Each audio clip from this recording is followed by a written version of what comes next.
Slow it down. Slow it down for what? Slow it down for me. Wait, we just started, baby. I just got tired. Folks, don't be alarmed. Just bear with us for just a moment. Okay? This is what we call Otis's pampering time, yeah. No, come on, baby. Don't tell me you're gonna need a can too.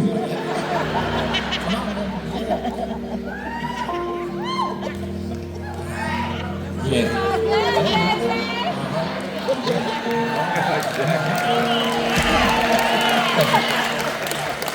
Oh, but there's more. There's more.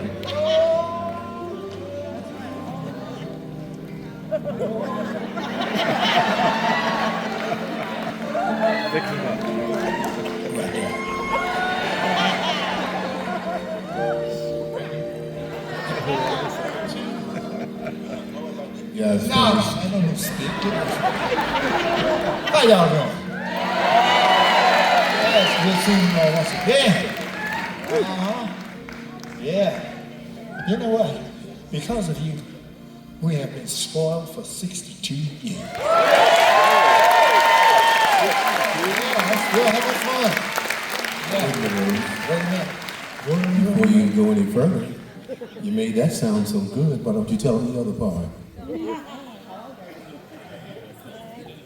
You really want me to tell him that? What he's talking about. I am 82 years old. 82 years old. Still doing it. That's right. He's still doing it, y'all. That's a blessing from God. I'm on the cane, but he's Come on, y'all. Come on, y'all. That's a blessing from God right there. 82. That's right. Yeah.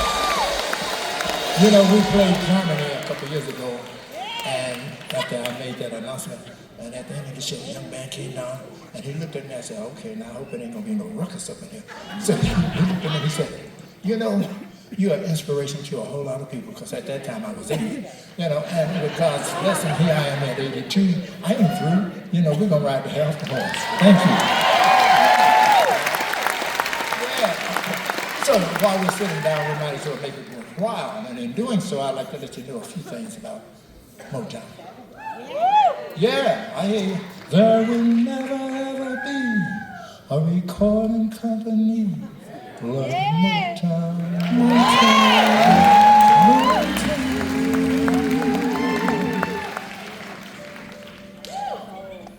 Damn, y'all sound good.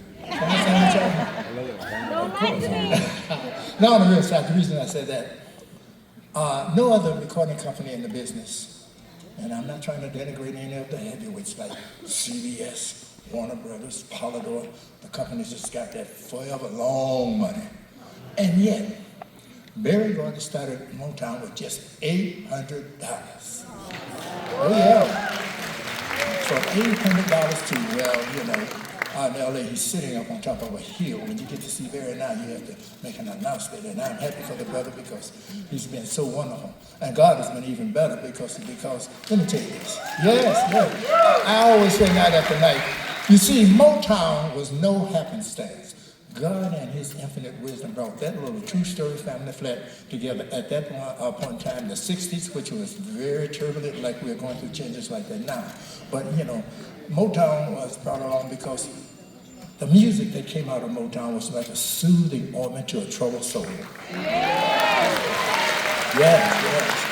And I'm so happy to be a part of something that will outlast and possibly outlive us all, because it is such a company that, you know, will not fade, you know. And what made Motown so uniquely different that, see, no recording company then, now, and I don't believe in the future, will ever have a department called artist development. So I guess you're saying, what the heck is an artist development? I will tell you. See, the Supremes, the Temps, the Four Tops, the Movers, all the various heavyweight artists, we had to go to school. So they would call us, see, Berry Gordy and Harvey Fuqua, who used to sing with Harvey and the Moonglows, Berry was saying, we have all these talented artists here that know Harvey, they need to be groomed, because they were grooming us to go into the smart room, like Vegas, which we still play, the Latin Casino outside of Cherry Hill, which would seat 2,000 people per show, and we had to do 2 shows. And then 5 brothers from down south made in the classic chips. We went to the Copacabana and broke every existing record ever held at the Copacabana. Yeah, so that and all those wonderful hits that were coming out of Motown. Wow, I look back at it and said that was a place that was meant to be.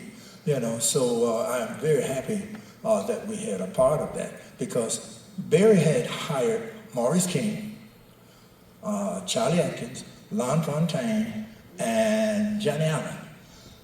We would have to be in rehearsal starting at 11 in the morning until about 5 or 6 in the evening. So we'd be doing this stuff. Charlie he'd be laying there, boy, move your, and this is what Charlie would talk to us. He said, boy, move your ass. You can't go to Cleveland if you're already in Cleveland. Move your ass. I said, Tony, why you come back? He said, I want you to do my stuff, right? So I got to cuss at you, but we loved him because he was a taskmaster. Then we had Maurice King, a vocal coach. Now, Maurice King was teaching us that tight harmony. Now, we used to sing in R&B. The Chimps actually started off singing gospel. But Maurice King said, we're going to teach you some of that very sophisticated harmony, like the harmonizing four, the modernaires, the high-lows. Now, those groups would sing harmonies that you better stay on your note, because Maurice King, boy, get back up on the note. You're messing up the harmony. So we were taught by some great people, and Johnny Allen, who kept us in tune, and another great choreographer, Lon Fontaine. So after we would finish rehearsing, so we thought, Daddy, Paul, Melvin, and said, we run into the door. And Maurice said, I'm not through with y'all. Come back and sit down. So, like little bad boys and kids, what pops, what not. He said, I want to tell you guys something.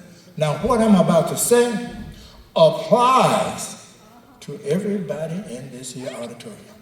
The first one is, do not try and tell anybody who they should and should not vote for. Yeah, it's coming up on that time. The second was, don't even try and tell anybody about their religion. The third was, don't even try and tell anybody what they should and should not do with their money. Right.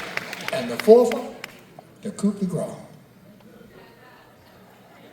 Every group got one. Who's our Peck's bad boy? Don't even try to tell anybody who they should and should not make love to. Yeah, they taught us that, and we adhere to that all the way as of up to date.